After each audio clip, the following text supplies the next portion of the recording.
Hi dear friends, എല്ലാവർക്കും നമസ്കാരം. എല്ലാവർക്കും സുഖം തന്നെയല്ലേ? എല്ലാവർക്കും ഒരു നല്ല ദിനം ആശംസിക്കുകയാണ്. ഞാൻ പല എപ്പിസോഡുകളിലായിട്ട് ഇൻഷുറൻസിനെ കുറിച്ച് കുറേ കാര്യങ്ങൾ പറയുകയുണ്ടായിരുന്നു. അതും ബേസിക് കാര്യങ്ങൾ മാത്രമാണ് പറഞ്ഞിട്ടുള്ളത്. അതിൽ പോരായികളുടെ കുറച്ച് കാര്യങ്ങൾ കൂടി സൂചിപ്പിക്കുകയാണ്. പ്ലാൻ കാര്യങ്ങൾ തുടർന്ന് വരുന്ന എപ്പിസോഡുകളിൽ ഞാൻ അവതരിപ്പിക്കുന്നതാണ്. എന്താണ് ഇൻഷുറൻസ്, എന്തിനാണ് ഇൻഷുറൻസ് എല്ലാവർക്കും അറിയാവുന്നുള്ളതും വേണ്ട രീതിയിൽ പരിഗണന കൊടുക്കാത്തതുമായ ഒരു സംഗതിയാണ് ഇൻഷുറൻസ്. ഒരു ഇൻഷുറൻസ് എന്ന് പറഞ്ഞാൽ ആ അടക്കുന്ന തുക തീർച്ചയായിട്ടും ആ വ്യക്തിക്ക് തിരിച്ചു കിട്ടുന്നതോടൊപ്പം തന്നെ ആ വ്യക്തിയെ പ്രൊട്ടക്റ്റ് ചെയ്യുന്നു, അതോടൊപ്പം ആ ഫാമിലിയെയും പ്രൊട്ടക്റ്റ് ചെയ്യപ്പെടുന്ന ഒരു സംഗതിയാണ് ഇൻഷുറൻസ്. ഒരു വ്യക്തി ഇൻഷുറൻസ് എടുക്കുക എന്ന് പറഞ്ഞാൽ ആ തുച്ഛമായൊരു പൈസ ചിലവാക്കിക്കൊണ്ട് മിനിമം ഒരു 20 രൂപ മുടക്കി തന്നെ നമുക്കൊരു ഇൻഷുറൻസ് പ്രൊട്ടക്ഷനിലേക്ക് വരുന്നതാണ്. ആ വ്യക്തി ജീവിച്ചിരുന്നാൽ ആ വ്യക്തിയുടെ ലൈഫ് കവറാണ് കൊടുക്കുന്നത്. അതോടൊപ്പം തന്നെ ആ നോമിനിക്ക് അദ്ദേഹത്തിന് എന്തെങ്കിലും സംഭവിച്ചു പോയാൽ അദ്ദേഹത്തിൻ്റെ ഡിപ്പെൻഡേഴ്സിന്, സ്പൗസിന്, മക്കൾക്ക്, അച്ഛനമ്മ ആരാണോ ആ വ്യക്തിയുമായി റിലേറ്റഡായിട്ട് വരുന്ന ഒരു റിലേറ്റീവ്സിന് അല്ലെങ്കിൽ നോമിനിക്ക് ആ വ്യക്തിയുടെ അഭാവത്തിൽ ഏത് തുകയാണോ ഉദ്ദേശിച്ചത് ആ തുക കിട്ടുന്നതും, അതല്ല എങ്കിൽ ആ വ്യക്തിയുടെ ജീവിതത്തിൽ ആ വ്യക്തി അത് അടച്ചുകൊണ്ടിരുന്നാൽ മെച്യൂരിറ്റി തുക, ബെനിഫിറ്റും അഡീഷണൽ ബെനിഫിറ്റ്, ലോയൽറ്റി അഡീഷൻ എന്നിവ ഉൾപ്പെടെ കിട്ടി നല്ലൊരു തുക ബാധ്യത കൂടാതെ നല്ലൊരു ബെനിഫിറ്റോടെ തിരിച്ചു കിട്ടുന്ന ഒരു ലൈഫ് കവർ പദ്ധതിയാണ് ഇൻഷുറൻസ്. ഞാനിവിടെ സൂചിപ്പിക്കുന്നത് ലൈഫ് ഇൻഷുറൻസിനെ കുറിച്ചാണ്. തീർച്ചയായിട്ടും ആ വ്യക്തി ഒരു കുടുംബത്തിൻ്റെ ഒരു അത്താണി, അതല്ലെങ്കിൽ ഒരു ബ്രെഡ് ആൻഡ് വിന്നർ ആണെങ്കിൽ തീർച്ചയായിട്ടും ഓരോ വ്യക്തികളും അത്തരത്തിൽ ബ്രെഡ് ആൻഡ് വിന്നറായവർ എടുത്തു വെക്കേണ്ടതാണ്.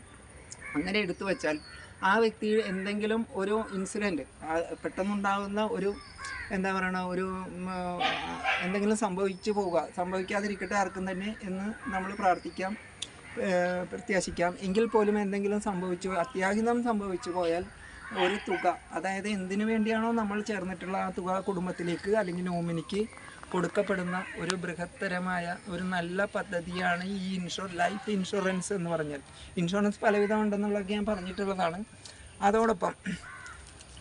അതോടൊപ്പം നമ്മളൊരു കുറഞ്ഞ പൈസ ഒരു 20 രൂപ മാറ്റിവെക്കാൻ കഴിഞ്ഞാൽ തീർച്ചയായിട്ടും ആ കുടുംബത്തിലേക്ക് നല്ലൊരു ഇൻഷുറൻസ് സംരക്ഷണം വരികയാണ്. ആ വ്യക്തി ജീവിച്ചിരിക്കുകയാണെങ്കിൽ ആ ജീവിതത്തിൻ്റെ എന്നാണോ മെച്യൂരിറ്റി വരുന്നത് ആ തുക ആ വ്യക്തിക്ക് തന്നെ കൈപ്പറ്റാവുന്നതും, ഒരു പക്ഷേ അടച്ചുകൊണ്ടിരിക്കുന്നതിൻ്റെ ഇടയ്ക്ക് എന്തെങ്കിലും ഡിസേബിൾ ആകുക, ജോലി എടുക്കാൻ പറ്റാതിരിക്കുക, അതല്ലെങ്കിൽ കിടപ്പായി പോകുന്ന മറ്റെന്തെങ്കിലും അസുഖങ്ങൾ പിടിപെടുകയാണെങ്കിൽ തീർച്ചയായിട്ടും ആ വ്യക്തിയുടെ ആ ഇൻഷുറൻസ് പ്രൊട്ടക്ഷൻ കമ്പനി ഏൽക്കുന്നതോടൊപ്പം കമ്പനി അടച്ചുകൊണ്ടിരിക്കുന്നതും ഒരു ബേസിക് എമൗണ്ടിൻ്റെ 10% വെച്ചിട്ട് ഒരു 10 കൊല്ലത്തേക്ക് ഓരോ മാസവും വെച്ചിട്ടോ അതെങ്ങനെയാണോ സെറ്റിൽമെൻറ്റ് ഓപ്ഷൻ ചൂസ് ചെയ്ത് നമുക്ക് കമ്പനി അയച്ച് തരുന്നതാണ്.